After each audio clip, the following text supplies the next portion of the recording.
This is a way for us to put a dent in crime, even if we save one life. Even if it saves one life. That is the mantra of every gun controller out there. Thank you for stopping by. I just have to say something.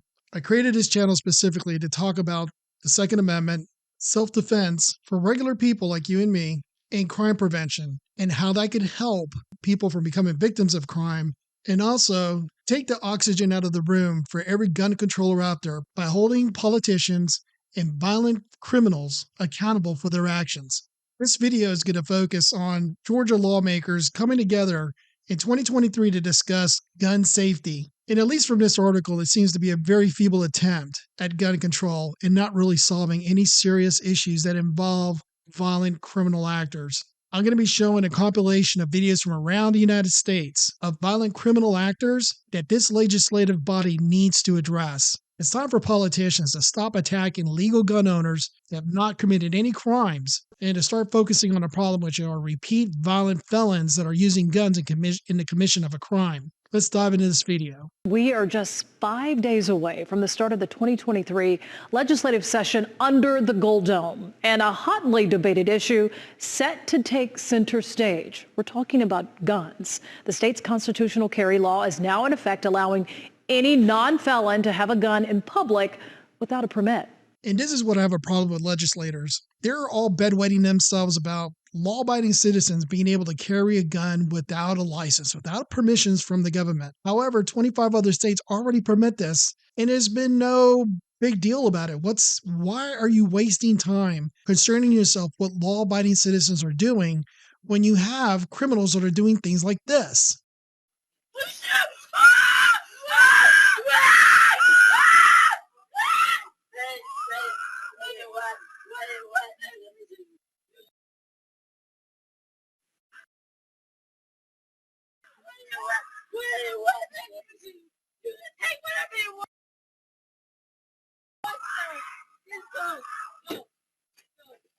Now, as you can see here, this criminal is using what looks like to be a drum magazine on a Glock.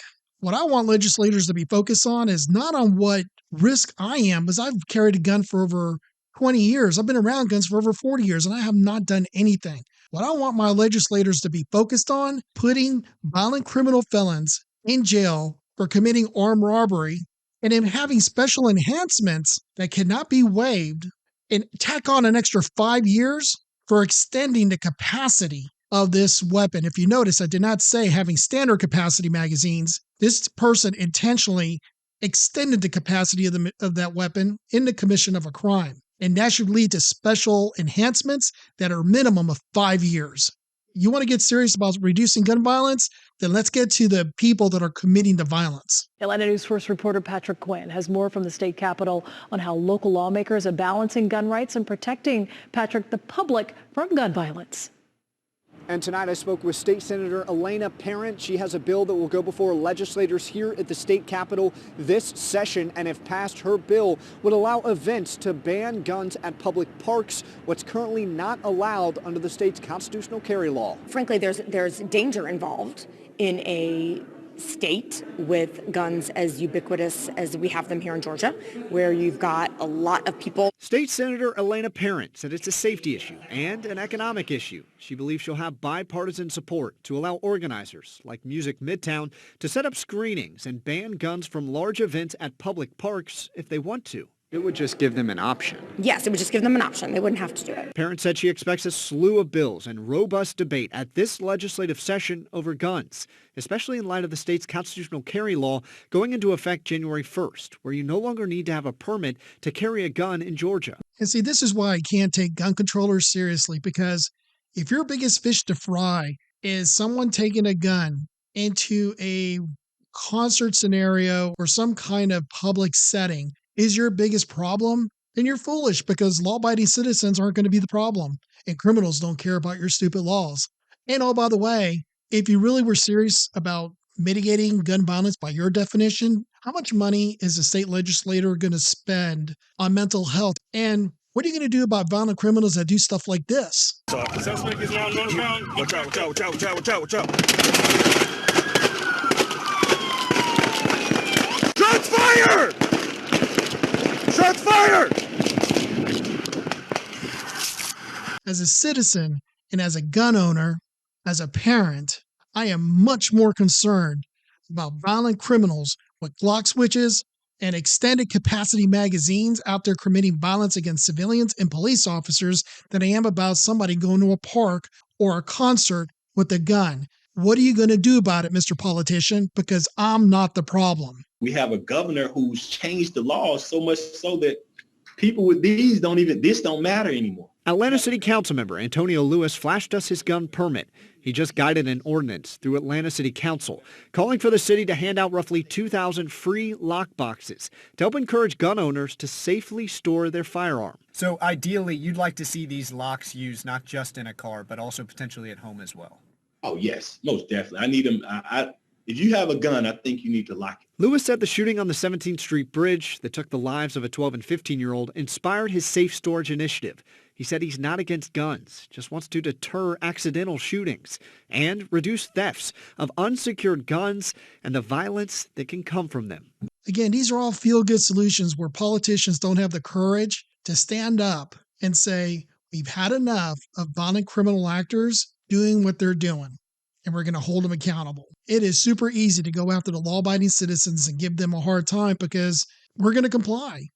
But holding criminals accountable for their actions, that takes courage. I'd like to ask this gentleman, what do you do with this guy? Right here. Hey, get out the car. Get the fuck out the car. Get the fuck out the car. Get the fuck out the car. Get off my key. Get off my key. Get off my key. Get off my key. I don't have money, man. Get off my key. I'm a key. Get the fuck out the car. I will tell you that a few thousand lockboxes aren't going to make a dent in anything. It may help. I'm not going to dispute it. Hey, you do you. But what are you going to do about these violent felons that are committing acts of violence against people living their lives? Coming after law-abiding gun owners does absolutely nothing to solve the root of this problem, which is a lack of accountability.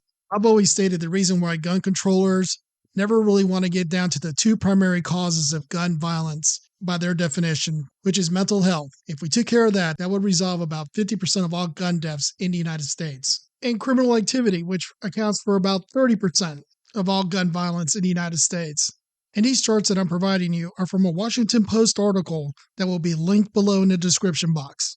So if you took care of mental health and you take care of the criminals, you would effectively resolve over 80% of all gun violence in the United States, and that is bad for business. Going after law-abiding citizens does nothing to alleviate violence, but it certainly is good for generating money for gun control groups and politicians. This is a way for us to put a dent in crime, even if we save one life.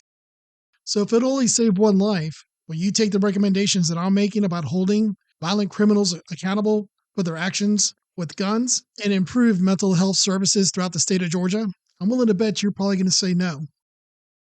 And again, the legislative session starts January 9th. Now, State Senator Parent, who you just heard from, she expects things to move slowly in the early days with the more controversial issues to really pick up steam by late January. From the state capitol, Patrick Quinn, Atlanta News First. Thank you for making it this far into the video. I hope you like my real-world and data-driven approach to self-defense and pushing back against gun control advocates. I will leave a link in the description box below so you can contact your Georgia legislator to push back on any gun control that they may be trying to affect on all of us. Thank you for your time. I hope to have earned a like, subscribe, and please hit that notification bell and comment below. Thank you.